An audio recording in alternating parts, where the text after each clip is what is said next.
नहीं अदार नहीं चाहना, चरण लो दीना दे। साधन के स्थान में रहन निष्दिन जीना दे। राग में शुद्ध ऐसे बने जैसे जल मीना दे। पानी सेवक में देश से कुछ विलय न कीना दे। कबीर एक महान समन्वय, एक संगम जिसे प्रयागराज, एक तीर्थ जहां जो भी श्रेष्ठ है वो सभी संयुक्त हो गया है। गंगा, यमुना, सरस्वती तीनों वहां मिल गई।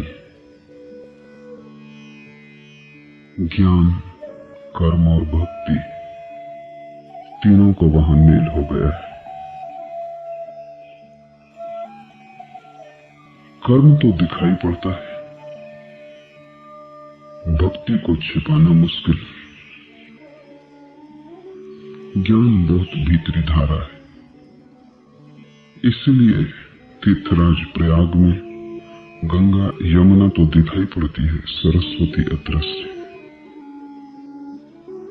सरस्वती ज्ञान की देवी है। इस बात को ठीक से समझ लें, कर्म तो दिखाई पड़ेगा ही, क्योंकि कर्म का अर्थ ही है बाहर। भक्ति को छिपाना मुश्किल। जैसे किसी को प्रेम हो जाए तो प्रेम को छिपाना मुश्किल। इस दुनिया में सब चीजें छिपाई जा सकती हैं, प्रेम को छिपाना संभव नहीं। प्रेमी के पैर का ढंग बदल जाएगा, आंख बदल जाएगी, एक नशा छा जाएगा, एक मस्ती घेर लेगी, एक राग प्रतिध्वनित होने लगेगा, उठेगा, बैठेगा, चलेगा, लेकिन कुछ बदल गया। कोई भी देख लेगा, अंधा भी पहचान लेगा। इसलिए प्रेमी कभी प्रेम को छिपा नहीं पाए। साधारण प्रेमी नहीं छिपा पाए, तो परमात्मा का प्रेमी तो असंभव। प्रेम तो ऐसे जलेगा जैसे अंधेरे घर में दिया जलता हो, दूर दूर तक प्रकाश दिखाई पड़ेगा। ज्ञान प्रगट है गंगा की भांति, कर्म प्रगट है गंगा की भांति, प्रेम प्रगट और अप्रगट के मध्य में है यमुना की भांति। ज्ञान की धारा बहुत भीतर है, वो सरस्वती है। इसलिए ध्यान को भर छिपाया जा सकता है। सच तो यह है कि ध्यान को प्रकट करना मुश्किल। इसलिए जिन्होंने सिर्फ ध्यान के मार्ग पर ही यात्रा की है, जैसे सूफी, वे छिप के रह सकते। सूफियों का पता भी नहीं चलेगा। तुम्हारे पड़ोस में भी रहता हो तो पता नहीं चलेगा। पत्नी को पता नहीं चलेगा कि पति किसी ध्यान की धारा में डूबा हुआ है, क्योंकि सारा खेल बहुत गहरे में छिपाया जा सकता है। वस्तुतः प्रकट करना मुश्किल, प्रेम को छिपाना कठिन। प्रेम को बताना भी कठिन, छिपाना भी कठिन। वो ठीक मध्य में कर्म प्रकट है। और कबीर जीवन भर कर्म से कभी अलग न हटे। कर्म को उन्होंने कभी छोड़ा नहीं। भक्त वे हैं, उनका पूरा जीवन कीर्तन की मस्ती से भरा हुआ जीवन। सुबह से रात तक वे गाते ही रहते, और वो गीत कुछ साधारण नहीं। वो गीत कंठ से नहीं आया है, और उस गीत का जन्म बुद्धि और विचार में नहीं हुआ है। वो गीत उनके प्राणों के प्राण से उठा है। उस गीत में कविता कम है, छंदबद्ध वो नहीं है, उसमें बड़ी भूल चूके हैं, लेकिन उस गीत में हृदय है। और हृदय ने कब छंद माने, कब नियम माने, सब नियम तोड़कर हृदय बहता है। हृदय तो ऐसा है जैसे वर्षा में पूर आ गई गंगा, सब किनारे तोड़कर बहती है। बुद्धि सूखी है जैसे गर्मी की गंगा, क्षीण हो जाती है, किनारों में बंध के बहती है। हृदय आपूर होकर बहता है। तो कबीर गाते रहे जीवन भर ये सारे गीत, उन्होंने बनाए नहीं, गाए। एक तो कवि होता है जो बनाता है, जो श्रम करता है, जो सजाता है, भाषा को बिठाता है, व्याकरण, छंद, नियम सबकी व्यवस्था करता है। और एक ऋषि है जो सिर्फ गाता है। ऋषि भी कवि है, लेकिन कवि ऋषि नहीं है। ऋषि भी गाता है, लेकिन उसका गीत कोई बौद्धिक आयोजन, व्यवस्था, भाषा, व्याकरण, छंद नहीं है। उसका गीत तो सिर्फ हृदय में आ गया पूर, अपने भीतर नहीं रोक सकता, वो बाहर बहता है। उसका गीत उसकी मस्ती है। कबीर जीवन भर गाते रहे। उस गीत में उनकी भक्ति बही है। भक्ति को वे छिपा नहीं सके, कोई नहीं छिपा सकता। लेकिन ध्यान को वे भीतर संभाले रखे। उसका नाम जतन, वो भीतरी घटना है, उसका बाहर के जगत से कोई लेना देना नहीं। वो अत्यंत एकांत में घटती है। कर्म में तो तुम हो और सारा संसार है, भक्ति में तुम हो और तुम्हारा प्रेमी परमात्मा है, ध्यान में तुम बिल्कुल अकेले हो। ध्यान में परमात्मा भी नहीं। तो कबीर ने कहा है, हेरत हेरत है सखी रहा कबीर हिराई, खोजते खोजते खुद में खो गया। अब मेरा ही पता नहीं चलता कि कहूं क्या खोजने निकला था, वो तो बात दूसरी। जो खोजने निकला था उसका भी अब पता ठिकाना नहीं। ध्यान में ऐसी घड़ी आती है जब तुम खोजने जो चले हो वो तो मिलता नहीं, तुम खो जाते हो, लेकिन तुम्हारे खोते ही वो मिल जाता है। इसलिए एक बहुत बड़ा विरोधाभास, पैराडॉक्स है। तुम कभी परमात्मा से न मिल सकोगे, क्योंकि जब परमात्मा घटेगा तब तुम न रहोगे। जब तक तुम हो तब तक वो घट नहीं सकता। इसलिए मनुष्य का परमात्मा से कभी मिलन नहीं होता, परमात्मा का ही परमात्मा से मिलन होता है। मनुष्य तो खो जाता है राह में, मनुष्य तो खोजते खोजते ही गल जाता है, पिघल जाता है। मिलने की घड़ी आते आते तुम अचानक चौंक कर देखोगे कि जो खोजने निकला था वो कहीं रास्ते में छूट गया, और जो पहुंचा है मंजिल तक इसकी तो पहचान ही न थी कि ये भी मेरे भीतर है, और जो पहुंचा है मंजिल तक ये तो सदा मेरे भीतर था। मंजिल तक आने की कोई जरूरत न थी। जरा गर्दन झुका ली होती तो अपने भीतर ही देख लिया होता। मंजिल भीतर है, परमात्मा भीतर है। खोजने वाले के खोने की कमी। ध्यान में तो बिल्कुल अकेले हो, ज्ञान में बिल्कुल अकेले हो। ज्ञान की विधि ध्यान, भक्ति की विधि प्रेम, कर्म की विधि सेवा है। क्राइस्ट सेवा को सारा साधन माने, इसलिए ईसाइयत में सेवा आराधना बन गई। बुद्ध ध्यान को सारी साधना का केंद्र बनाए, इसलिए बुद्ध धर्म में सेवा भक्ति दोनों खो गए, केवल ध्यान रह गया। कबीर तीनों मीरा है, चैतन्य है, वे अकेले भक्ति से जी रहे। इसलिए कहता हूं कबीर तीर्थराज प्रयाग है। तीर्थों में श्रेष्ठ तीर्थ, क्योंकि तीनों धाराएं उनमें आ जाती हैं, मिल जाती, उनसे बड़ी सिंथेसिस, उनसे बड़ा समन्वय घटित नहीं हुआ है।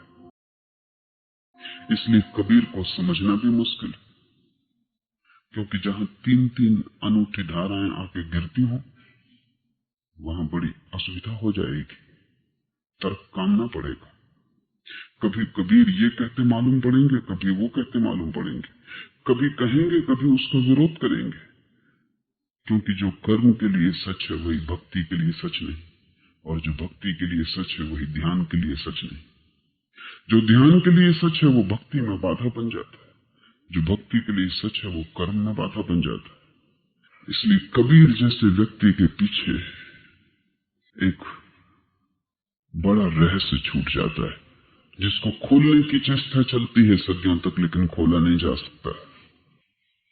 आज का जो गीत है वो भक्ति से संबंधित है। पहले हम थोड़ा भक्ति को समझ लें, फिर इस गीत में उतरे। प्रेम हम जानते, भक्ति से हमारा कोई संबंध नहीं, और प्रेम भी हम बहुत नहीं जानते हैं। कभी कण क्षण, कभी थोड़ी सी झलकें उसके जीवन में उतरी, कभी क्षण भर को ऐसा लगा है किसी के साथ कि हम खो गए। जहां भी खोने का अनुभव हो, समझना प्रेम। अगर खोने का अनुभव जीवन में कभी ना हुआ हो तो समझना कि प्रेम से अछूते रह गए, और जो प्रेम से अछूता रह गया वो भक्ति को न समझ पाएगा, क्योंकि जो पास के सरोवर में ही स्नान करने ना गया, उसकी यात्रा सागर तक कैसे हो सकेगी। जिसने कभी खिड़की के बाहर ही न झांका, वो आकाश के नीचे कैसे जा सकेगा। जिसने सामान्य प्रेम को न जाना, वो असामान्य भक्ति को कभी न जान सकेगा। इसलिए जीवन के द्वार खुले रखना, प्रेम कहीं से भी उतरे उसे उतरने देना, क्योंकि वो भक्ति की पहली भनक, वो भक्ति की पहली किरण। और अगर तुमने प्रेम को द्वार बंद कर लिए तो तुम कितने ही मंदिरों में सिर पटको, और मस्जिदों में चीखो और पुकारो, और गिरजाघरों में गीत गाओ, तुम्हारे सब गीत चीख पुकार व्यर्थ, कहीं भी वो सुनी न जा सकेगी, क्योंकि तुम्हारी सब चीख पुकार तुम्हारे सिर से आएगी, वो तुम्हारे हृदय से नहीं आ सकती। हृदय तो बंद ही पड़ा रहा, वो बीज तो टूटा ही नहीं, वो तो अंकुरन ही तुम्हारे भीतर नहीं हुआ। तुम कहोगे नहीं, प्रेम हमने किया है, पत्नी से हमारा प्रेम है, बच्चों से हमारा प्रेम है, लेकिन थोड़ा गौर करके देखना, क्योंकि प्रेम की परिभाषा यही है कि जिसमें तुम खो जाओ। कभी ऐसा क्षण आया है जब पत्नी में तुम खो गए? नहीं, सभी पत्नियों की चेष्टा है कि पत्नियां उनमें खो जाएं। सभी पत्नियों की चेष्टा है कि पति उनमें खो जाएं। प्रेम दूसरे को अपने में नहीं डुबाना चाहता, अपने को दूसरे में डुबाता है, और जो अपने को दूसरे में डुबाता है वो दूसरे के लिए तो अनायास ही डुबाने का कारण बन जाता है। तो तुम जिसे प्रेम कहते हो वो प्रेम नहीं है, वो भी शोषण का एक ढंग है, वो भी हिंसा का एक मार्ग है। अगर तुम अपने प्रेमी पे कब्जा करना चाहते हो तो तुमने प्रेम जाना ही नहीं, तुमने प्रेम को पहचाना ही नहीं। प्रेम कब्जा नहीं करना चाहता, कब्जा देना चाहता है। प्रेम मालिक नहीं होना चाहता, मालिक बनाना चाहता है। इसलिए तो कबीर बार बार कहते हैं, कहे दास कबीर। वो जो दास शब्द है समझ लेना, वो दास का अर्थ क्या है? उसका अर्थ है कि प्रेम कब्जा देना चाहता है, वो दूसरे को मालिक बनाना चाहता है। तुम्हारा सारा प्रेम मालिक बनना चाहता है, इसलिए झूठा है। जरा सी तरकीब और सब भूल हो गई। तुम दूसरे को दास बनाना चाहते हो, और प्रेम खुद दास बनना चाहता है। प्रेम अति विनम्र, प्रेम आक्रामक नहीं। प्रेम तो निमंत्रण है, आक्रमण नहीं। प्रेम तो बुलावा है। प्रेम तो अपने को मिटाने की तैयारी है। और जब तुम मिटने को तैयार होते हो तब दूसरा भी मिटने का भय छोड़ देता है। और जब तुम दूसरे पर कब्जा करना चाहते हो तो स्वभावतः दूसरा भी तुम पर कब्जा करना चाहता है। प्रेमियों की यही तो कलह है। प्रेम में तो कलह हो ही नहीं सकती, लेकिन प्रेमी निरंतर लड़ते देखे जाते हैं। उनके कलह का मूल आधार यही है कि वे एक दूसरे को मिटाने में लगे। पत्नी कितना ही कहती हो कि वो दासी है, लेकिन चेष्टा उसकी मालकिन बनने की। बाप कितना ही कहता हो बेटे के प्रति कि मेरा प्रेम, लेकिन बाप बेटे में खोने को तैयार नहीं। बाप चाहता है बेटा बाप का अनुसरण करे, बाप की छाया बने। बाप बेटे को मिटाना चाहता है। मेरी आज्ञा, मैं जो कहूं वही ठीक हो तेरे लिए भी। मैं जो बताऊं वही मार्ग बने। मैं जो कहूं वही तेरी दिशा हो। तू मेरे इशारे से चले तो बाप प्रसन्न। जब कोई तुम्हारे सब इशारे मान के चलता है तब तुमने उसे अपने में मिटा लिया। ये प्रेम नहीं। अगर बाप सच में ही बेटे को प्रेम करता है तो वो बेटे को कहेगा कि तू मेरे पीछे चलने की चिंता मत कर, तू हो जा। मेरा सारा सहारा तेरे लिए, सारी शक्ति तेरे लिए, लेकिन तू मेरी छाया मत बनना। तू खुद बनना, तू स्वयं होना, तू अपने ही जीवन की सुगंध को पाना। भला उस सुगंध को पाने में तुझे मेरी आज्ञाएं तोड़नी पड़े, क्योंकि मेरी आज्ञाओं का क्या अर्थ। भला उस सुगंध को पाने में तुझे मुझसे दूर हट जाना पड़े। मेरे पास होने का और प्रयोजन भी क्या हो सकता है अगर तेरी सुगंध न खिले। बाप अगर प्रेम करता है तो बेटे में खो जाएगा। बेटा अगर प्रेम करता है तो बाप में खो जाएगा। पत्नी अगर प्रेम करती तो पति में खो जाएगी। लेकिन हम खोने से डरते। खोने से ऐसा लगता है खो जाएंगे, मिट जाएंगे, तो हम बचेंगे ही नहीं। अहंकार प्रताड़ित होता है। अहंकार बहुत भयभीत होता है कि खो गया अगर तो फिर क्या होगा। इसलिए अहंकार ऐसे इंतजाम करता है कि प्रेम घट ही ना पाए। ध्यान रखना, प्रेम के विरोध में अहंकार से बड़ी और कोई चीज नहीं। घृणा प्रेम का विरोध नहीं, प्रेम का अभाव है। अहंकार प्रेम का विरोध है। क्योंकि अगर प्रेम मिटना है तो अहंकार बचने की चेष्टा है। मैं बचा रहूं, इसलिए धीरे धीरे अहंकार के कारण हम मिटने के सब द्वार बंद कर देते। इसलिए तो हमने प्रेम की जगह विवाह ईजाद किया, क्योंकि प्रेम खतरनाक है, विवाह सुविधापूर्ण है। विवाह एक कन्वीनियंस, एक सुविधा है। प्रेम एक उपद्रव है। और प्रेम में सदा डर है कि चूके की गए। खाई सदा पास है और रास्ता धीर और साफ सुथरा नहीं।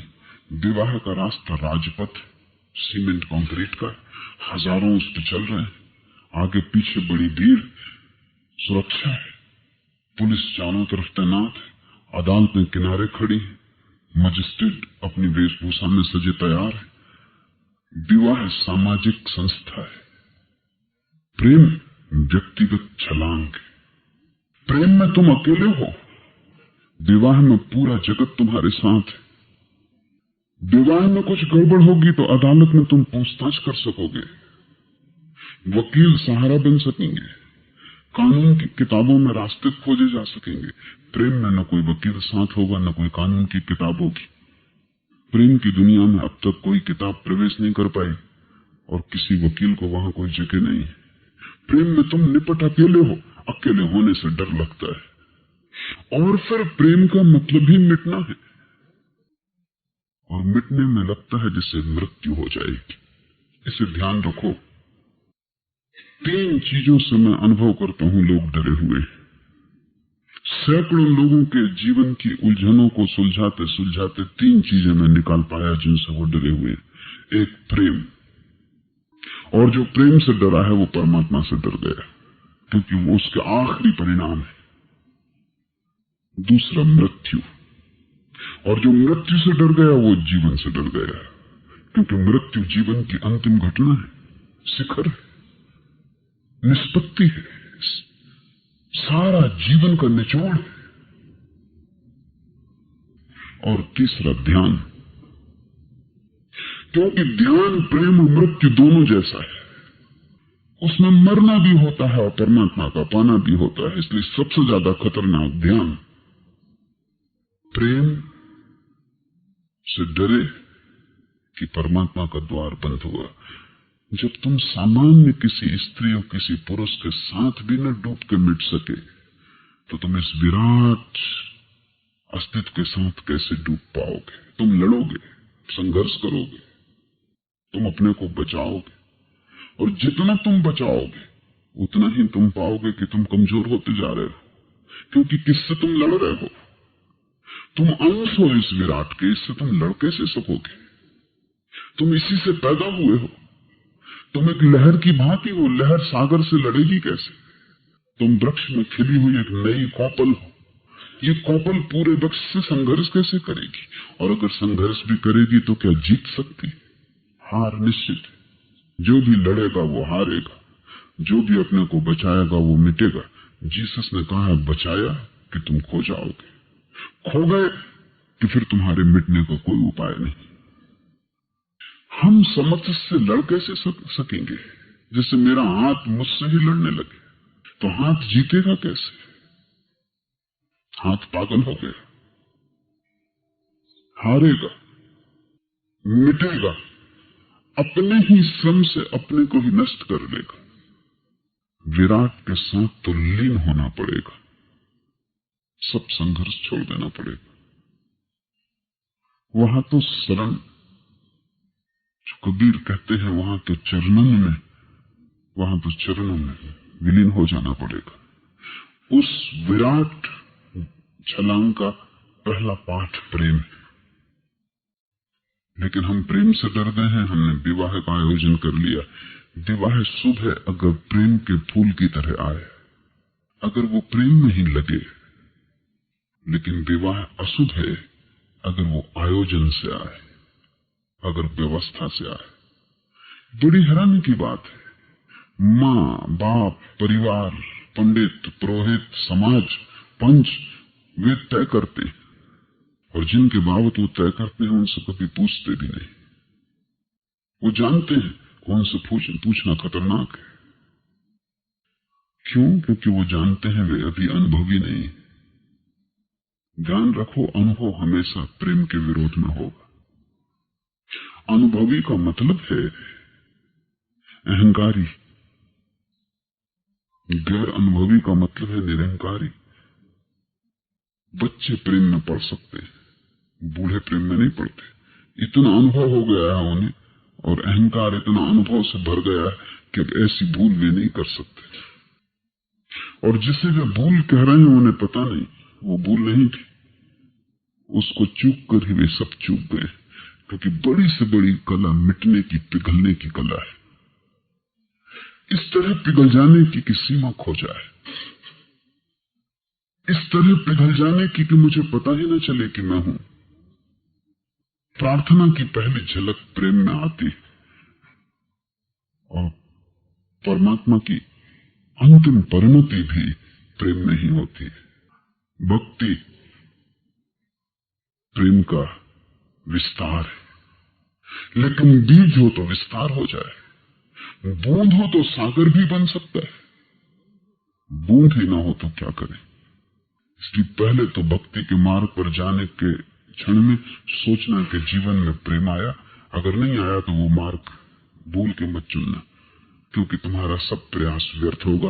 वो बिना बीज के फसल करने जैसी बात है। तुम बैठे रहोगे और फसल ना आएगी, तुम चिल्लाओगे, कोई उत्तर ना आएगा, तुम मंदिर में सिर पटकोगे, सिर टूट जाए, लेकिन कुछ घटेगा नहीं, क्योंकि बीज ही नहीं।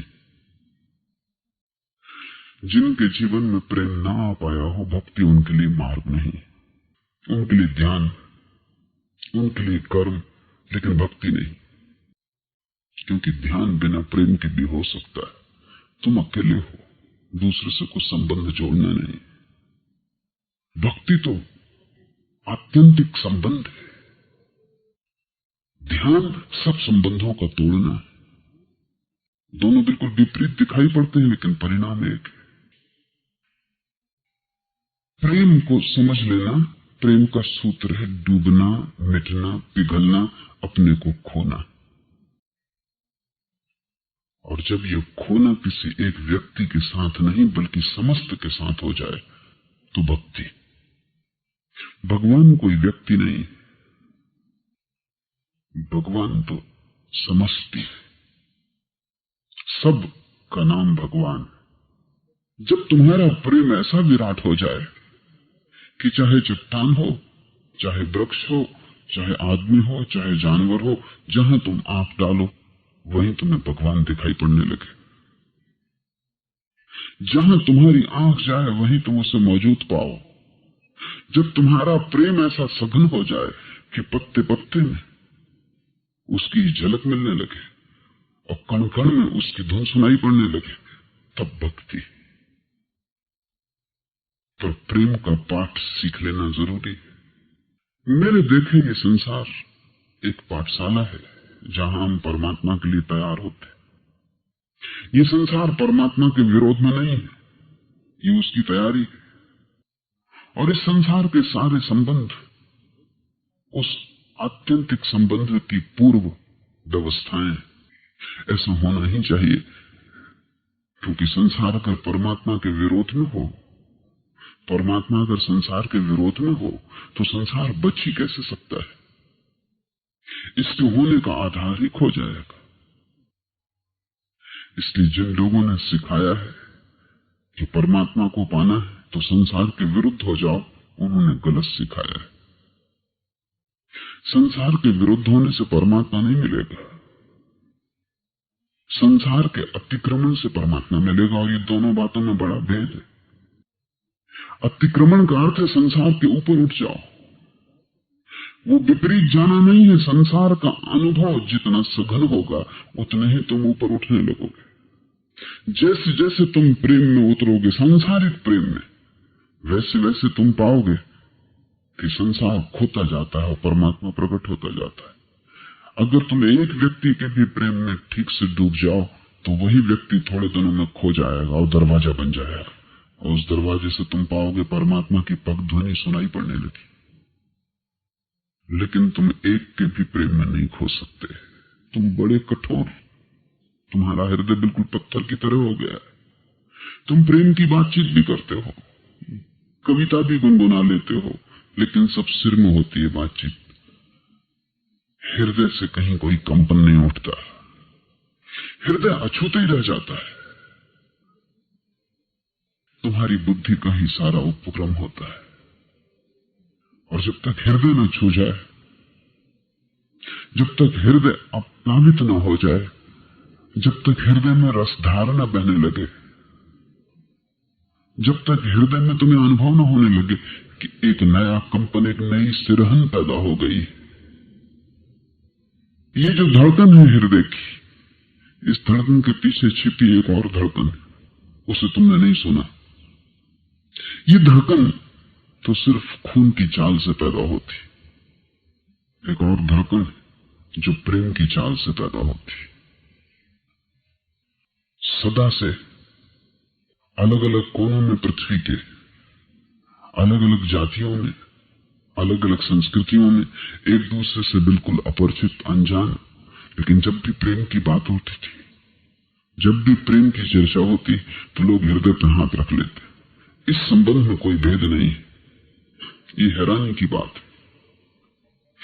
हर चीज में भेद है, सिर्फ इस एक संबंध में मनुष्य जाति में कोई भेद नहीं।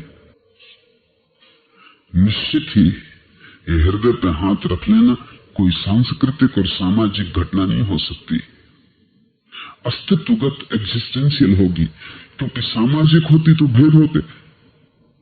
हर चीज में भेद है।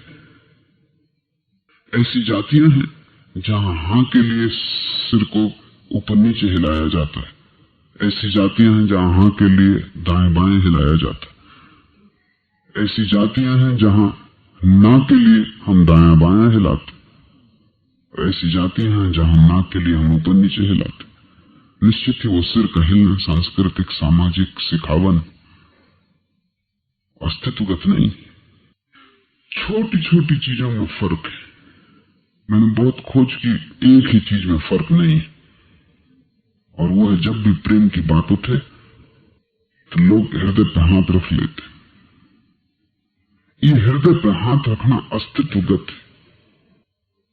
किस हृदय पर हाथ रखते हैं? अगर हम शरीर शास्त्री से पूछे तो कहेगा तुम पागल हो, यहां कुछ भी हृदय जैसा है नहीं, सिर्फ फेफड़े हैं और पंपिंग, खून को पंप करने की व्यवस्था, पंपिंग स्टेशन, और तो वहां कुछ है नहीं। और ये जो धड़कन है, ये धड़कन तो सिर्फ खून की गति से पैदा हो रही है, इस हृदय की बात ही नहीं है, ये तो फेफड़ा ही है। लेकिन इस हृदय के ठीक भीतर छिपा हुआ एक और हृदय, जब तुमने प्रेम की रसधार बहती तब उसकी धड़कन सुनी जाती।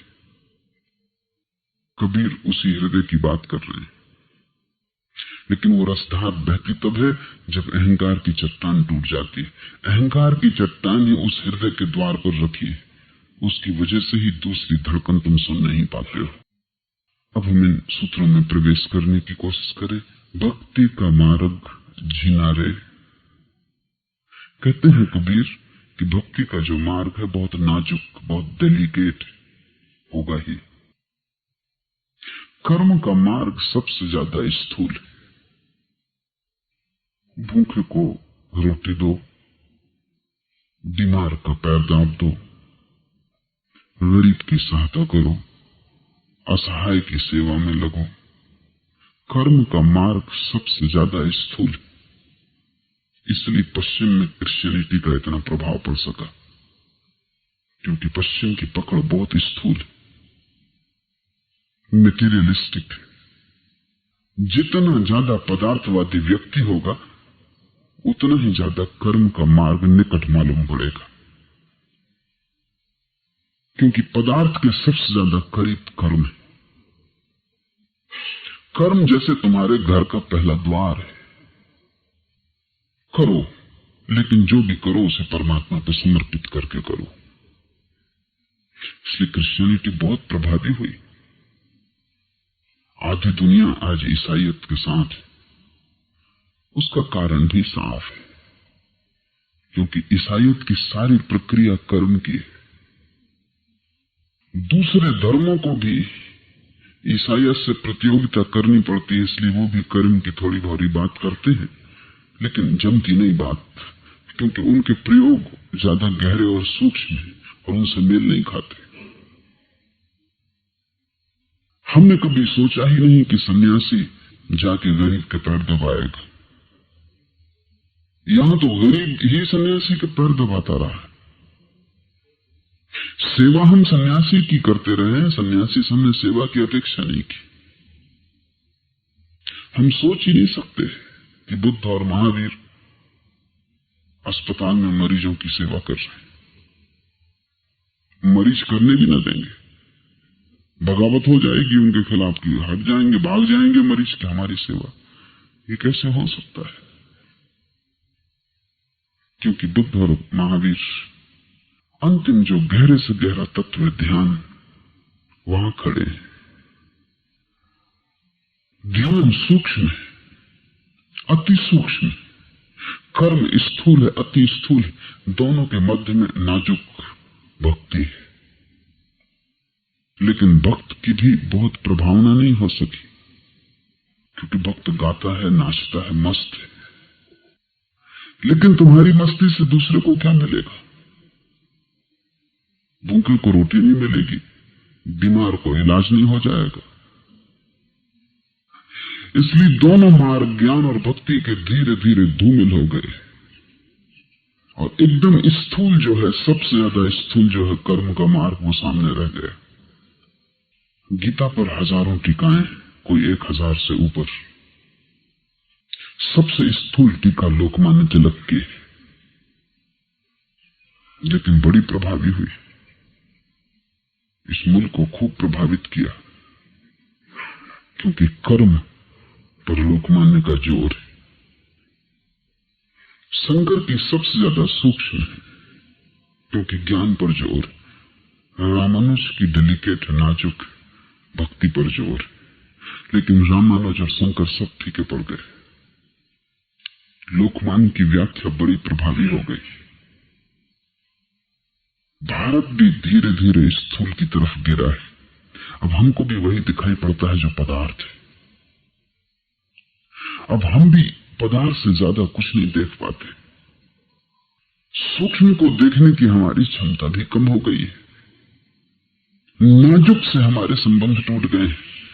नाजुक को समझने के लिए एक सांस्कृतिक ऊंचाई चाहिए, एक परिष्कार चाहिए। मुल्ला नसरुद्दीन ने एक शास्त्रीय संगीतज्ञ को निमंत्रित किया था। ख्याति लब्ध शास्त्रीय संगीतज्ञ था। बड़ी कठिनाई से उपलब्ध होता था। सब पास पड़ोसियों को निमंत्रित किया था। जब सभा बैठ गई, संगत शुरू होने को ही, तो संगीतज्ञ ने बड़े आदर भाव से पूछा कि मुल्ला, आप कौन सा राग पसंद करते? मुल्ला ने कहा, राग वाग कोई भी चलेगा, अपना प्रयोजन तो पड़ोसियों को परेशान करने से। शास्त्रीय संगीत बड़ी नाजुक बात है, लेकिन अगर समझ में ना आता हो तो सिर्फ परेशानी पैदा होती। अब भक्त परेशानी पैदा करता है, समझ में नहीं आता। अगर भक्त आपके बीच खड़ा हो तो या तो आप समझेंगे पागल, बुद्धि खराब हो गई। अब भक्त से हमारे संबंध नहीं जुड़ते, क्योंकि हम इतने नीचे तल पर खड़े हैं। वहां से वो नाजुक फूग दिखाई नहीं पड़ता, आंखें पहचान नहीं पाती। अगर चैतन्य वापस लौट आए और तुम्हारे गांव में नाचते हुए गुजरे, मीरा आ जाए और गीत गाए तुम्हारी गली में, तो तुम बहुत रस पा ना सकोगे। कठिन है, क्योंकि तुम ये न देख पाओगे कि कहां से ये घटना घट रही। चैतन्य जब गा रहे हैं और नाच रहे हैं, तो उस समय भी बंगाल में लोगों ने कहा कि लंपट है। तो अब तो बड़ी मुश्किल है। अब तो तुम समझोगे कि मालूम होता है प्रभुपाद का शिष्य कृष्णा कॉन्सियसनेस में सम्मिलित हो गया। चैतन्य को समझने के लिए भाव दशा चाहिए। भाव विचार नहीं। विचार तो तुम शास्त्र से पा सकते हो, विद्यालय में सीख सकते हो, लेकिन भाव एक अनुभव, अगर हो तो हो, ना हो तो ना हो। भाव का अर्थ है कि तुमने भी उसे जाना है, एक झलक तुम्हें भी मिली, तुम भी उसे जिए हो। न सही उतना गहरा, न सही उतने दूर गए हो, लेकिन नदी में उतर के 2 हाथ तुमने भी तैरने के मारे। तुम्हें भी तैरने का पता है कि क्या है। विचार उधार हो सकता है, भाव कभी उधार नहीं हो सकता। भाव अनुभव हो तो हो, नहीं हो तो ना हो। मैं कितना ही कहूं कि तैरने में बड़ा आनंद है, बड़ा पुलक है तैरने का, बड़ा रहस्य। और तुम अगर कभी नदी में नहीं उतरे, तुम कहोगे होगा। तुम सोचोगे इसमें होगा क्या, ज्यादा से ज्यादा पानी में हाथ पैर मारने से हो क्या सकता है। लेकिन तुम्हें ख्याल ही नहीं, जो तैरने वाले के अनुभव में आता है वो पानी में हाथ पैर मारना नहीं, वो पानी और स्वयं के बीच एक लयबद्धता को पैदा करना। और जब तैरने वाला सच में ही शिखर पर पहुंचता है तैरने के, तो तैरना समाप्ति हो जाता है। नदी ही सारा काम करती है, वो नदी पर ही तिरता है, तैरता नहीं। उसे कोई श्रम नहीं करना होता। एक लयबद्धता नदी के प्राण के बीच और उसके बीच हो जाती। नदी के देवता से उसकी पहचान हो गई। अब जैसे नदी का देवता ही उसे उठा के चलता है। अब कोई संभालता है उसे, नदी उसे डुबाती नहीं, नदी उसकी दुश्मन नहीं है। एक गहरी मैत्री हो गई है। अगर तुम कभी नदी में नहीं उतरे तो तुम्हें ज्यादा से ज्यादा इतना ही दिखाई पड़ सकता है कि आदमी हाथ पैर फेंक रहा है। इससे फायदा क्या? व्यायाम है, घर पे ही कर लेंगे, अपने बिस्तर पर लेट के हाथ पैर फेंकना, तो उतनी व्यायाम होगा, ज्यादा भी हो सकता है। तो झंझट क्यों लेनी, खतरा क्यों मोल लेना? लेकिन तुम्हें पता नहीं कि जो तैरने वाले के भीतर घट रहा है, अगर तैरने की प्रक्रिया ठीक हो, विचार खो जाते, नदी की धार के साथ एक लीनता जुड़ जाती, नदी ले जाने लगती है, तैरने वाला धीरे धीरे अपनी अस्मिता को छोड़ देता है, नदी की धार का अंग हो जाता है, जिससे वो भी नदी है, तिरता है। और उस तिरने में जो आनंद की प्रतीति होती है, वो प्रतीति तुम्हें वो दे नहीं सकता, न बता सकता है। वो कितना भी कहे, अगर तुम्हें थोड़ा अनुभव हुआ हो तो। संतों ने कहा है, गूंगे का गुड़, गूंगे को गुड़ दे दो, स्वाद तो उसे आ जाता है, बोल वो नहीं सकता। लेकिन छोड़ो गूंगे को, तुम तो गूंगे नहीं हो, तुम्हें गुड़ दे दे, तुम्हें तो स्वाद आ जाएगा, तुम बोल भी सकते हो, बोलोगे क्या? और जिसने कभी मिठास न जानी हो, जिसने कभी मीठा अनुभव न किया हो, उससे तुम कितना कहो मीठा है, मीठा है, मीठा है, शब्द सुनाई पड़ेगा, लेकिन शब्द में कोई अर्थ तो होगा नहीं, क्योंकि अर्थ तो अनुभव से आता है। मिठास एक प्रतीति है। कबीर ने कहा है, गूंगे केरी सरकरा। सभी गूंगे हैं भाव के संबंध में, विचार के संबंध में मुखर, भाव के संबंध में गूंगे। तुम नहीं जान सकते कि क्या भाव दशा है। अगर प्रेम का थोड़ा अनुभव हुआ हो तो भक्ति का मार्ग कितना नाजुक है, बारीक है, झीना है, सूक्ष्म है, वो तुम्हें ख्याल में आ सकेगा। नाजुक का क्या अर्थ होता है, झीने का क्या अर्थ होता है? झीने का अर्थ होता है जिसे संभालने में बड़ा जतन करना पड़े। तुमने संगीतज्ञों को देखा होगा, इसके पहले कि वे अपना संगीत शुरू करें, घड़ी आधा घड़ी साज को बिठाने में लगाते, ना समझ तो उसी में उब जाते कि क्या लगा रखा है। कहीं हथौड़ी से ठोकते हैं, कहीं तार खींचते हैं, कहीं कुछ करते हैं, लेकिन वो क्या कर रहे हैं? वो साज को एक नाजुक हालत में ला रहे हैं जहां संगीत संभव हो सकेगा। वो तारों को उस जगह बिठा रहे हैं जहां न तो वो ज्यादा कसे होंगे न ज्यादा ढीले होंगे, क्योंकि तार बहुत ढीले हो तो संगीत की चोट नहीं पड़ती, अगर तार बहुत कसे हो तो टूट ही जाएंगे। तो तार ऐसे होने चाहिए कि न ढीले न कसे, ठीक मध्य में, और जहां तार ठीक सम हो जाते वही सम्यक तो पैदा हो जाता, वही संगीत का जन्म है।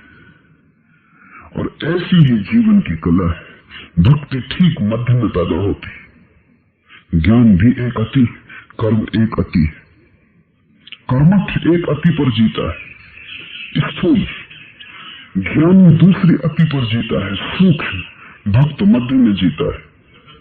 उसे साज को बहुत बिठाना पड़ता है।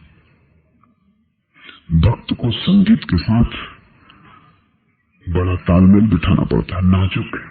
कबीर कहते हैं, भक्ति का मार्ग जीना रे, नहीं अचाह नहीं चाहना, न तार बहुत कसे न तार बहुत ढीले, नहीं अचाह नहीं चाहना, चरणन लो लेना रे।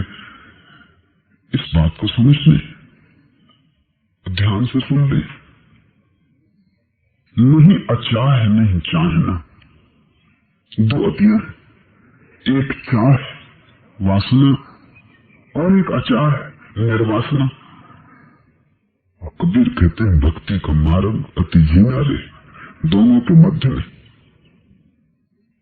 चाही तो भोगी है, वो जो चाह रहा है, चाहना से बड़ा है, ये चाहिए वो चाहिए, मांगता चला जा रहा है। उसे समझने में हमें कठिनाई नहीं, हमारा भी अनुभव वही है, चारों तरफ वही लोग हैं, उनकी ही भीड़ है, उनका बाजार है, उनकी दुकानें हैं, उनके मंदिर हैं। वो मांग रहे हैं, वो कहते हैं ये मिल जाए, वो मिल भी नहीं पाता तो उनकी मांग आगे बढ़ जाती है, वो कहते हैं ये मिल जाए। वो याचक ही बने रहते हैं, वो कभी मालिक नहीं हो पाते, वो भिखारी ही बने रहते हैं, कभी सम्राट नहीं हो पाते। देने का तो मौका नहीं आता, मांगने से फुर्सत नहीं हो पाती, दान का तो सवाल नहीं उठता, अभी खुद ही भूखे हैं, अभी खुद ही का पात्र अधूरा है। ऐसा हुआ कबीर के जमाने में एक फकीर था फरीद। फरीद के गांव के लोगों ने उससे कहा, अकबर तुम्हें बड़ा सम्मान देता है, कभी जाओ, इतना तो तुम कह दोगे तो काम हो जाएगा, गांव में एक मदरसा चाहिए, एक स्कूल चाहिए। तुमने कहा कि हो जाएगा। कबीर फरीद का भक्त था अकबर, तो फरीद ने कहा अच्छा जाऊंगा, और फरीद गया भी। जब पहुंचा तो सुबह सुबह का वक्त था, उसके लिए कोई रोक टोक न थी महल में, उसे सीधा ले जाया गया। अकबर अपनी निजी मस्जिद के भीतर नमाज पढ़ रहा था, फरीद पीछे जाके खड़ा हो गया। अकबर की नमाज पूरे होने के करीब थी तब उसने दोनों हाथ ऊपर उठाए, याचक की भांति, एक भिक्षु की भांति, कहा हे परमात्मा, मेरी संपदा को बढ़ा, मेरे साम्राज्य को बढ़ाकर। फरीद तत्क्षण लौट पड़ा। किसी के लौटने की आवाज सुनकर सीढ़ियों पर अकबर ने लौट के देखा, नमाज पूरी हो गई थी, भागा हुआ आया, फरीद वापस लौट रहा है। और फरीद कभी आया नहीं था, अकबर ही जाता था सदा, लेकिन फरीद ने सोचा जब मांगना हो तो जाना चाहिए। पैर पकड़ लिए अकबर ने, वो कहा कि आए और लौट चले, कुछ भूल हुई, कुछ मुझसे गलती हो गई ना? फरीद ने कहा कुछ भूल तुमसे नहीं, भूल मुझसे हुई। मैं तुमसे मांगने आया और मैंने पाया कि तुम तो अभी खुद ही मांग रहे हो। नहीं, तुम्हें मैं गरीब न बनाऊंगा, वो मदरसा महंगा पड़ जाएगा। और फिर मैंने सोचा कि जिससे तुम मांग रहे हो जब, तो उससे हम सीधा ही मांग लेंगे, बीच में और एक भिखारी को क्यों लेना। और अब तक मैंने समझा था कि तुम एक सम्राट हो, वो मेरी भ्रांति टूट गई। जब तक मांग है तब तक कोई सम्राट नहीं हो सकता। जब तक तुम दोगे कैसे, दोगे भी तो सौदा करोगे, दोगे भी तो पाने के लिए दोगे, दोगे भी तो ज्यादा मिले उसकी व्यवस्था से दोगे। तुम्हारा दान भी इन्वेस्टमेंट होगा, उसमें कुछ पाने की आकांक्षा होगी। चाह से भरा हुआ आदमी भिखारी इंसाफ। इसके कारण जिन्होंने ये समझा कि चाह से भरा हुआ आदमी भिखारी है, उन्होंने चाह छोड़ दी, वे अचाह में चले गए। जैसे बुद्ध, जैसे महावीर, उन्होंने सारी चाह छोड़ दी। उन्होंने कहा मांगना ही छोड़ेंगे तभी तो ये भिखमंगापन मिटेगा।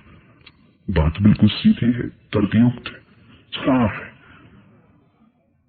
मांगने वाले का मार्ग भी सीधा साफ है, न मांगने वाले का मार्ग भी सीधा साफ है।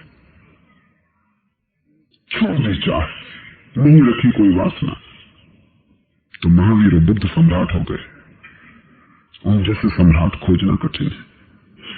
सिकंदर, नेपोलियन, अकबर जैसे भिखारी खोजना कठिन है। महावीर, बुद्ध जैसे सम्राट खोजना कठिन है। उन्होंने चाह ही छोड़ दी, उन्होंने बात ही बंद कर दी, वो द्वार ही बंद कर दिया, मांगेंगे ही नहीं। तो एक साम्राज्य का उदय हुआ, वे अपने आप में पूर्ण हो गए। लेकिन कबीर कहते हैं भक्ति का मार्ग जीना रे बड़ी नाजुक बात है। नहीं अचाह नहीं चाहना, चरण लो लेना रे। न तो हम चाह रखते हैं और न हम अचाह रखते हैं। हम परमात्मा के सामने ऐसे खड़े होते हैं जैसे कोई चाह न हो और जैसे चाह भी हो। परमात्मा के सामने हम ऐसे खड़े होते हैं कि हम मांगते तो कुछ भी नहीं, लेकिन खड़े भिखारी की तरह होते। मांगते तो कुछ भी नहीं, क्योंकि मांगा कि परमात्मा से संबंध छूट गया, तब जो तुम मांग रहे हो वो ज्यादा महत्वपूर्ण चीज हो गई, परमात्मा गौण हो गया, परमात्मा साधन हो गया, जो तुमने मांगा वो साध्य हो गया। हम परमात्मा के सामने ऐसे खड़े होते हैं जैसे भिखारी, और चाहे हमारी जरा भी नहीं, तो हम ऐसे भी खड़े होते हैं जैसे सम्राट है, अचार भी है, क्योंकि हम कुछ मांग नहीं रहे, लेकिन हम चाहे वाले की तरह भी खड़े हैं, क्योंकि हम ऐसे झुके हैं जैसे सारा संसार मांग रहे हैं। मांगते नहीं और भिखारी की तरह खड़े होते, सम्राट की तरह होते हैं, हाथ में भिक्षा पात्र होता है। इसलिए भक्ति का मार्ग जीना रे, भक्त न तो मांगता है, और न ये कहता कि मैं अचानक उपलब्ध हो गया, न तो वो ये कहता कि मैंने सब चाह छोड़ दी, और न वो ये कहता कि मेरी कोई चाह है। इसे थोड़ा सोचे, भिखारी और सम्राट दोनों एक साथ,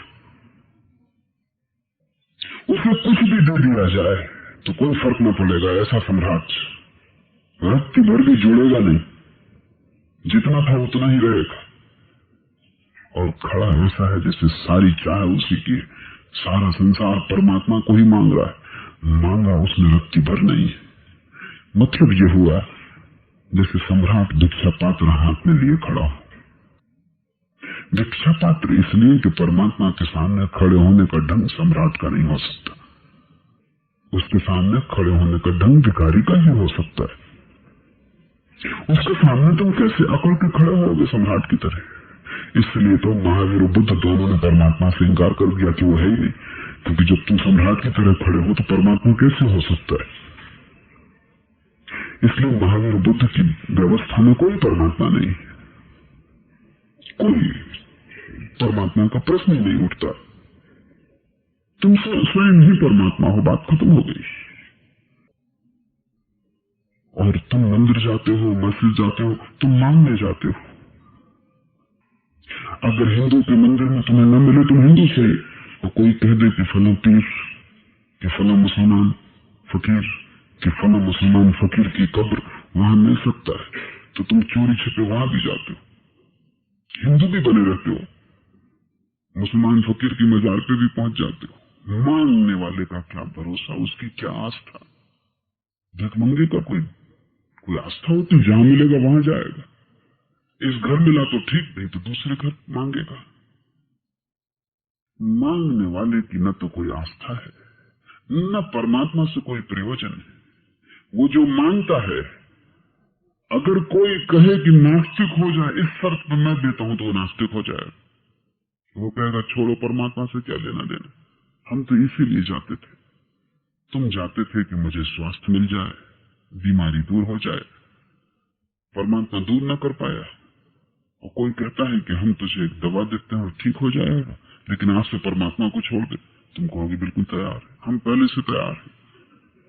परमात्मा प्रयोजन ही नहीं था, हम मांगने गए थे, आशा थी कि वो मिल जाएगा। मिल जाता तो हम धन्यवाद देते, नहीं मिलता तो हम नाराजगी भी जाहिर करते। दुनिया में असली आस्तिक खोजना मुश्किल है। भीतर तो तुम सभी नास्तिक हो, आस्तिक तो तुम बने हुए हो क्योंकि तुम्हारी चाह है, और तुम्हें लगता है परमात्मा से शायद मिल जाए, शायद हो। मेरे एक मित्र बुढ़िया नास्तिक रहे जीवन भर, बड़े ख्याति नाम व्यक्ति हैं, लेखक हैं, कथाकार हैं। एक दिन अचानक उनके घर से उनका लड़का भागा हुआ आया और उसने मुझे कहा कि पिताजी एकदम बीमार है, और आपको याद किया। हार्ट अटैक का दौड़ा पड़ा था, दौड़ा तो चला गया था लेकिन बहुत कप गए थे, हाथ पैर में कंपन था। मैं जब पहुंचा तो राम राम राम राम धीरे धीरे कह रहे थे। मैं बहुत हैरान हुआ क्योंकि वो तो नास्तिक है। मैंने उनका सिर हिलाया, मैंने कहा क्या कर रहे, मरते वक्त भ्रष्ट हो रहे। उन्होंने कहा छोड़ो भी, वो बात में तो उठाओ, पता नहीं हो ही भगवान। मरते वक्त आदमी भयभीत हो जाता है, सोचता है पता नहीं हो ही। फिर वो कहने लगे हर्ज भी क्या है, ना हुआ तो कोई हर्ज नहीं, हुआ तो हमने नाम ले लिया। तो भगवान भी तुम्हारा हिसाब है, वो भी तुम्हारे भय का ही रूप है। तुम्हारा भगवान यानी तुम्हारा भय। जब तुम भयभीत होते हो तब तुम याद करते हो, जब तुम निर्भय होते हो बिल्कुल भूल जाते हो, जब तुम सुखी होते हो याद ही नहीं आती, जब तुम दुखी होते हो एकदम राम राम रटने लगते हो। नहीं, तुम नास्तिक हो। आस्तिकता तुम्हारी होशियारी चालाकी का नाम है। आस्तिकता तुम्हारे हृदय का फैलाव नहीं, तुम्हारे तर्क की ही व्यवस्था है। जब जरूरत हुई तब तुम आस्तिक, जब तुम निश्चिंत हो तब तुम नास्तिक। मुल्ला नसरुद्दीन एक नाव से यात्रा कर रहा था, और भी लोग थे। अचानक तूफान आया और नाव डूबने लगी। तो लोग चिल्लाने लगे। किसी ने कहा, हे भगवान मुझे बचा ले, तो मैं इतने रुपए दान कर दूंगा। किसी ने कहा कि मुझे बचा ले तो एक गाय दान कर दूंगा। किसी ने कहा मुझे बचा ले तो मैं ये कर दूंगा वो कर दूंगा। लोग ऐसा किए जा रहे थे। तभी नसरुद्दीन चिल्लाया कि ठहरो, ज्यादा आगे मत बढ़ो, किनारा करीब है। और सब भूल गए, वो जो दान वगैरह कर रहे थे, सब अपना बिस्तर सामान बांधने में लग गए। वो हम सब दुख में याद करते हैं जब किनारा करीब दिखाई पड़ता है। क्या लेना भगवान से? वो तो डूबती नाव में सहारा था। जब नाव किनारे लगने लगी तो क्या प्रयोजन? हम मांगते हैं तो भगवान के द्वार जाते हैं। फिर हमारे बीच ऐसे लोग हुए, बुद्ध महावीर जैसे, जिन्होंने मांगना छोड़ दिया। देखा कि मांगने में सिवाय कष्ट के कुछ भी नहीं। चाहे कहीं तो नहीं ले जाती, नए नए नर्क निर्मित करती। जितना चाहोगे उतना विषाद आता है। चाहे कि एक बड़ी खूबी अगर पूरी हो जाए तो भी दुख, अगर न पूरी हो तो भी दुख। अगर पूरी हो जाए तो तुम अचानक पाते हो कि जिस चाह के लिए इतने सपने संजोए, इतने इंद्रधनुष जिसके आसपास बांधे, इतने फूलों का सहरा रखा, और कुछ भी ना निकला। जब निकली बात तो कुछ भी ना निकली। खोदा पहाड़ निकली चुहिया।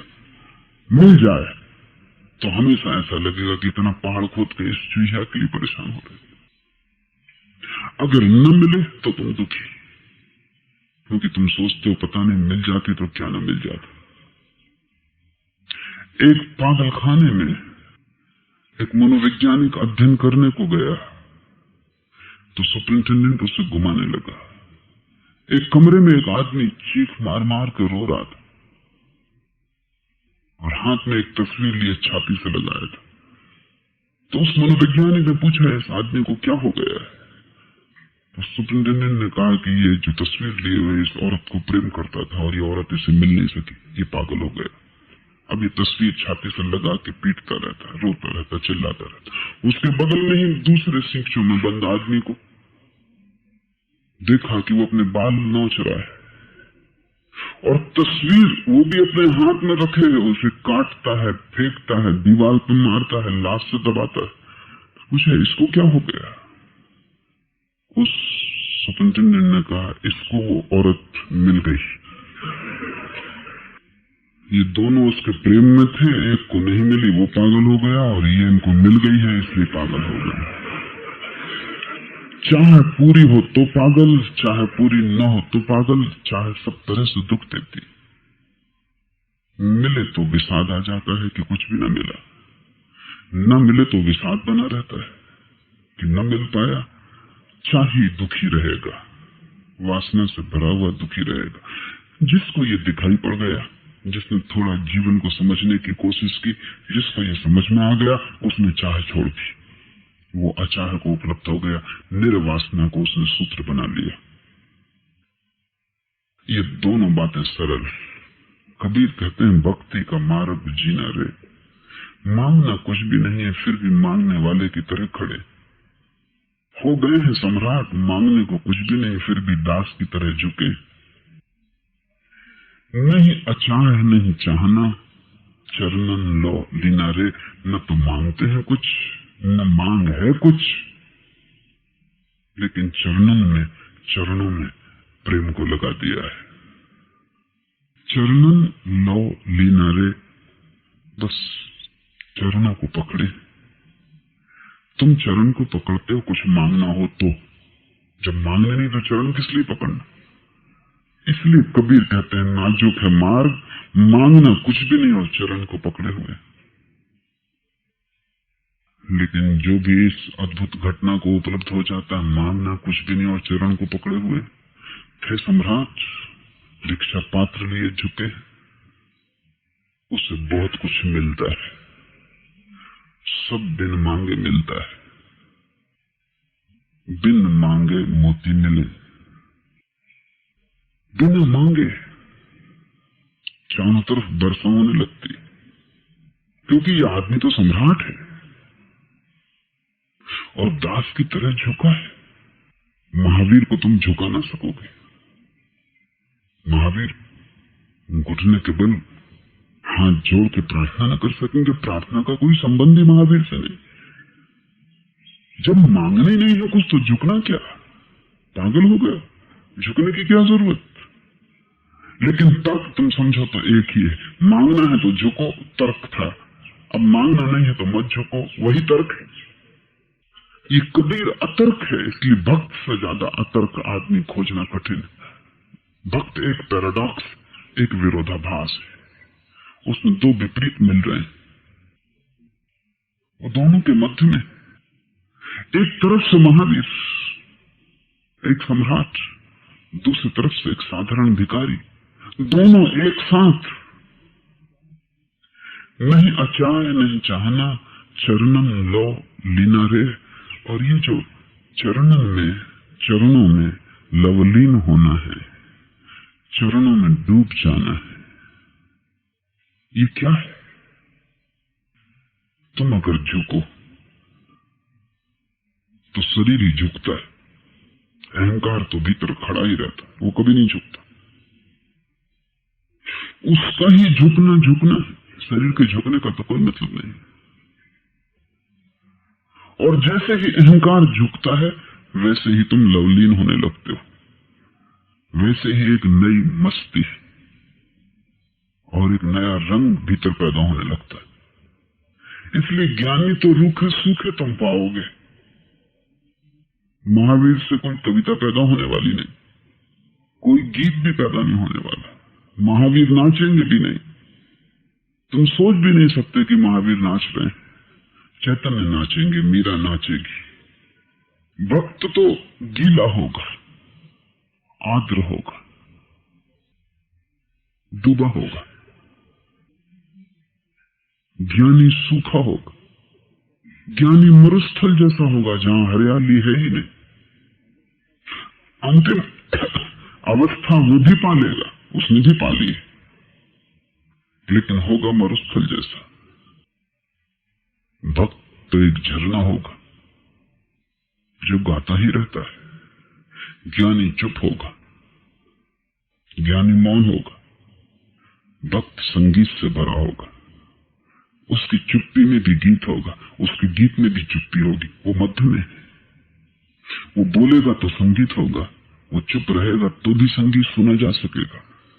उसके रोए रोए से एक धुन बजती रहेगी। साधन के रसधार में रहे निस्दिन भीना रे, वो गीला होगा जिससे कोई नदी से स्नान करके निकला हो, शब्द स्नान।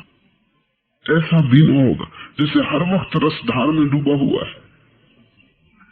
साधन के रसधार में रहे निस्दिन भीना रे। और साधन यानी भक्ति, साधन यानी कीर्तन, साधन यानी नाम स्मरण, साधन यानी जप, साधन यानी परमात्मा के चरणों में सदा लगे रहना। ऊपर कुछ भी करे, भीतर उसी की धुन बजती रहे। बाजार जाए, काम करे, भीतर उसी की धुन बजती रहे। और प्रतिपल अनुग्रह का भाव बना रहे, और प्रतिपल लगे कि परमात्मा ने जो दिया है वो जरूरत से ज्यादा है, वो मेरी पात्रता से ज्यादा है। मांगने का सवाल कहां। और जब बिन मांगे मिल रहा हो तो मांगना नासमझी है।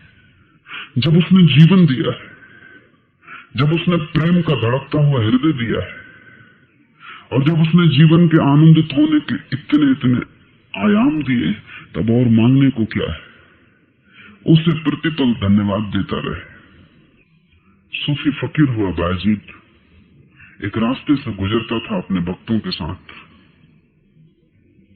एक पत्थर से पैर में चोट लग गई, वहीं झुक के बैठ गया। पैर से खून बहने लगा, उसके हाथ जुड़ गए और सिर आकाश की तरफ उठ गया।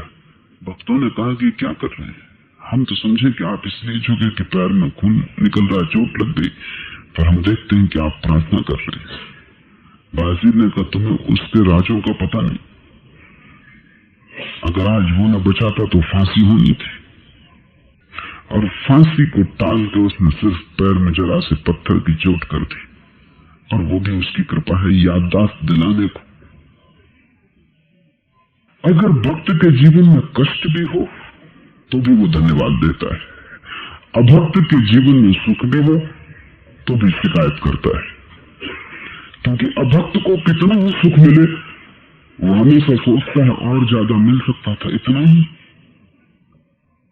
और भक्त को कितना ही दुख मिले, वो सदा सोचता है और ज्यादा मिल सकता था, इतना ही।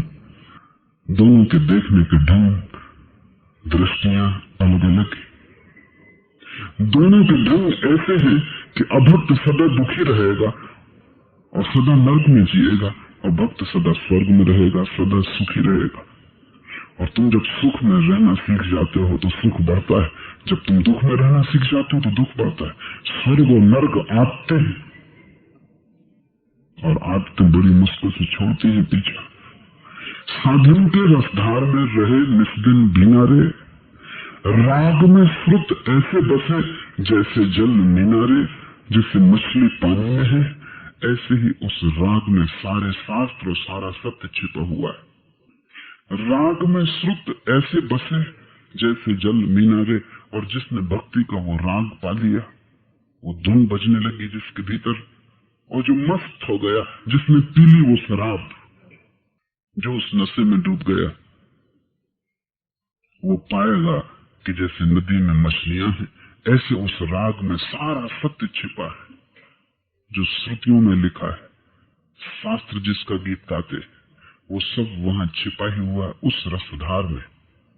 साईं सेवत में देई सिर, कुछ विलय न किनारे। बस करना एक काम है, और वो ये है कि परमात्मा की सेवा में सिर दे देना। साईं सेवत में देई सिर, कुछ विलय न किनारे। ये जो अंतिम वचन है, इसके दो अर्थ हो सकते हैं, दोनों महत्वपूर्ण हैं, दोनों समझ लेने चाहिए। साईं सेवत में देई सिर, परमात्मा की सेवा में साईं स्वामी का अपभ्रंश है। तो जो परमात्मा है, जो स्वामी, उसको देने में बस एक ही काम है करने का, सिर दे देना। सिर का अर्थ है बुद्धि, सिर का अर्थ है विचार, सिर का अर्थ है तर्क, सिर का अर्थ है धारणाएं, शब्द। इन सबके संग्रहित तत्व का नाम है सिर। ये जो खोपड़ी है, ये देने से काम ना चलेगा। इसे तो कोई भी काट के रख दे सकता है, लेकिन तुम अगर खोपड़ी काट के भी रख दो तो भी तुम्हारी खोपड़ी में विचार चलते रहेंगे। तुम्हारी खोपड़ी हिंदू की रहेगी, मुसलमान की रहेगी, ईसाई की, जैन की रहेगी। खोपड़ी काटने से बहुत कुछ ना होगा। इस खोपड़ी को काटने का सवाल नहीं, ये तो सरल काम है। ये तो बहुत से आत्महत्यारे कर लेते, इसमें कुछ अड़चन नहीं।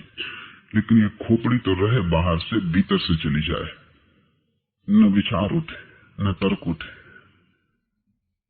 न धारणा बचे, न पक्षपात रह जाए। तुम भीतर से बिल्कुल खाली हो जाओ। जब उसकी ही मर्जी तुम्हारी मर्जी है, तब इस खोपड़ी की जरूरत क्या? इसकी जरूरत तो इसीलिए है कि तुम सोचते हो तुम असुरक्षित हो, इनसिक्योरिटी है, तुम्हें अपना इंतजाम खुद करना है, इसलिए इसकी जरूरत है।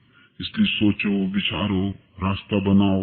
लेकिन जब वही खोज रहा है तुम्हारे लिए रास्ता, जब वही बना रहा है तुम्हारे लिए मार्ग, जब वही तुम्हारी श्वासों को चला रहा है, तब तुम पूरा ही क्यों नहीं छोड़ देते उसी पर? एक राह से एक सम्राट गुजर रहा था और एक सूफी फकीर भी था। सूफी फकीर को रास्ते पे पैदल चलते देखकर उस सम्राट ने कहा कि तुम आ जाओ, मेरे रथ में बैठ जाओ। वो आके बैठ गया, लेकिन सम्राट को बड़ी हैरानी हुई। वो सिर पे जो पोटली लिए था अब भी सिर पे लिए हुए। तो सम्राट ने कहा, पोटली की नीचे क्यों नहीं रख देते, दिमाग खराब है क्या? तो उस फकीर ने कहा कि नहीं, दिमाग आप ही जैसा है,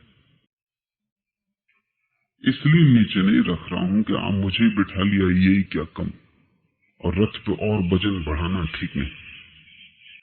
सम्राट ने कहा कि मुझे शक हो ही रहा था तुम्हारे ढंग से कि तुम्हारा दिमाग खराब है, और तुम कहते हो तुम्हारे जैसा। जब तुम रथ पे बैठे हो तो तुम सिर पे रखो तो अपना बोझ, अपनी पोटली या रथ पे रखो, क्या फर्क पड़ता है? हर हालत में बोझ रथ पर है। फकीर ने कहा, तो तुम समझदार मालूम पड़ते हो, तो फिर इस सिर को ऊपर क्यों रखे हो? जब परमात्मा सब ले जा रहा है, जीवन उठता है, लीन होता है, इतने अनंत प्रकारों में लहरें उठती हैं, बिखरती हैं, जब सब उसके रथ पे चल ही रहा है, तो तुम ये सिर क्यों रखे हुए हो? मैं तो सिर्फ पोटली रखे हूं सिर पर, तुम ये सिर क्यों रखे हो? और निश्चित मेरी पोटली से तुम्हारे सिर का वजन ज्यादा है। सिर ही तो वजन, सिर के अतिरिक्त और कोई वजन नहीं। और जिसने सिर को उतार के रख दिया वो निर्भर हो गया, उसे पंख मिल गए, फिर वो उड़ सकता है मुक्ति के अनंत आकाश में। तो कबीर कहते हैं, साईं सेवत में देई सिर, और चीजों से काम न चलेगा। लोग बड़े चालाक, लोग जाते हैं मंदिर में और नारियल फोड़ आते हैं। नारियल प्रतीक है खोपड़ी का, और लगता भी खोपड़ी जैसा है, बाल, दाढ़ी, मूछ, आंखें। लोग बड़े होशियार। कबीर कहते हैं, साईं सेवत में देई सिर, वो नारियल रखाते।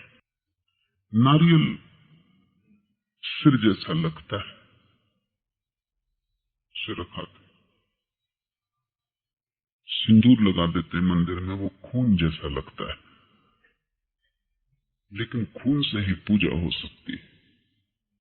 खून से पूजा का अर्थ है कुछ प्राण से दो, सिंदूर लगाने से क्या होगा?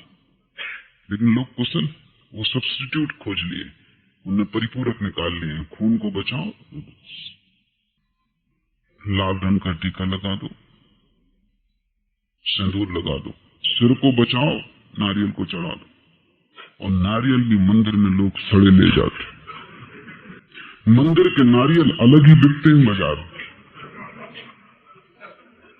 क्योंकि वो फिर आ जाते, सर्कुलेशन में रहते हैं, वर्षों चलते। कई लोग उनको चढ़ा चुके। नारियल भी तुम्हारा नहीं, वो भी बासा है, चढ़ चुका कई दफा, उतर चुका कई दफा, वो घूमते रहता है सर्कुलेशन में। वहीं मंदिर के बाहर दुकान रहती है, वो पुजारी कोई भाई भतीजा चलाता है। तुम चढ़ाए, रात दुकान में पहुंच गया, सुबह फिर बिक गया, रात फिर दुकान में पहुंच गया, भीतर बिल्कुल सड़ जाता है। खोपड़ी चढ़ाने की बात है, पहले तो तुम नारियल खोज लेते हो, वो भी फिर सड़ा, वो भी बासा और चढ़ाया हुआ दूसरों का। नहीं, परमात्मा के द्वार पर तुम्हारी प्रामाणिकता चाहिए। उधार, बासा, पराया, वहां कुछ भी न चलेगा। तुम ही अपने को लेके आओगे तो स्वीकृत हो सकते हो। साईं सेवत में दे सिर, कुछ विलय न किनारे। और ये जो अंतिम आधा हिस्सा है, इसके दो अर्थ हो सकते हैं। एक अर्थ कि जरा भी देरी न की, जरा भी विलंब न किया, और साईं की सेवा में सिर को चढ़ा दिया। यही भक्ति का मार्ग है। कुछ देरी न की, कुछ विलंब न किया, बिना विलंब। इसे थोड़ा सोच लें। मेरे पास लोग आते, सन्यास का विचार करते हैं। उनसे मैं कहता हूं, सन्यास के दो ढंग हैं। एक तो विचार कर करके लेना, तब विलंब होगा। विलंब भी होगा और सन्यास का मजा भी खो जाएगा, क्योंकि जितना तुम विचार करोगे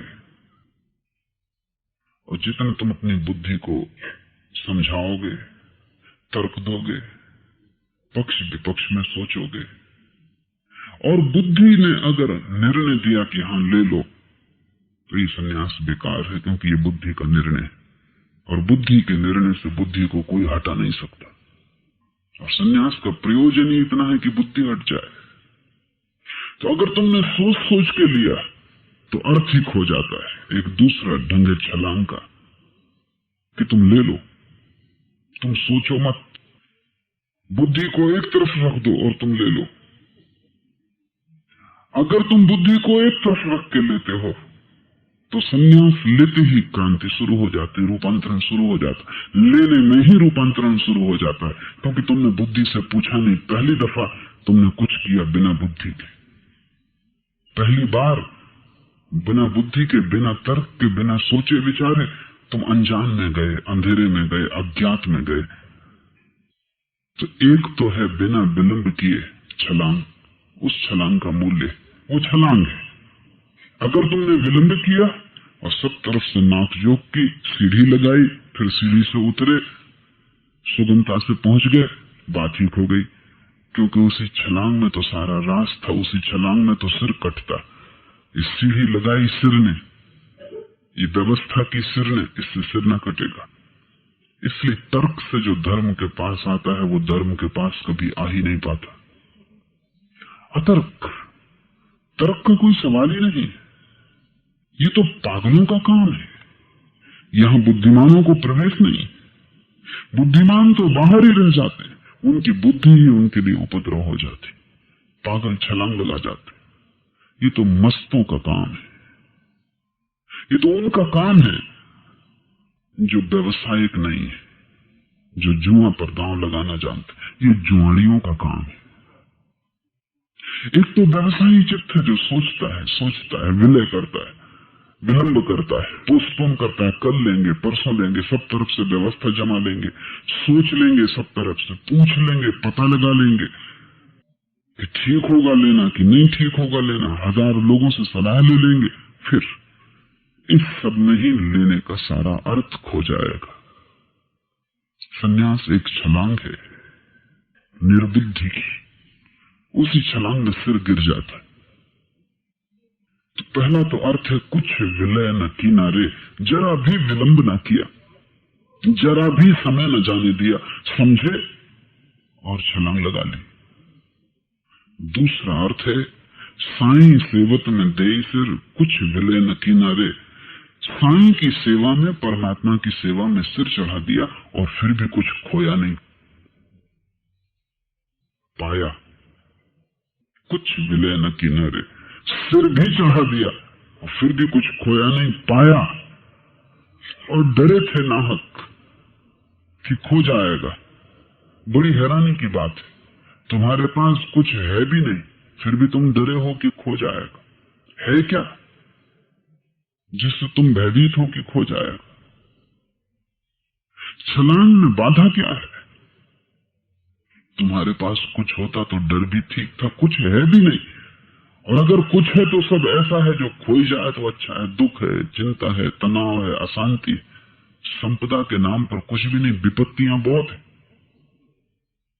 सोच किस लिए रहे हो? सिर को चढ़ाने में।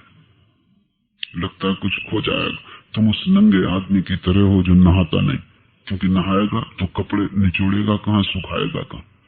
कपड़े हैं ही नहीं, वो आदमी नंगा है। मगर इसी भय से कि अगर नहाऊंगा तो कहां कपड़े सुखाऊंगा, कहां निचोड़ूंगा, नहाता ही नहीं।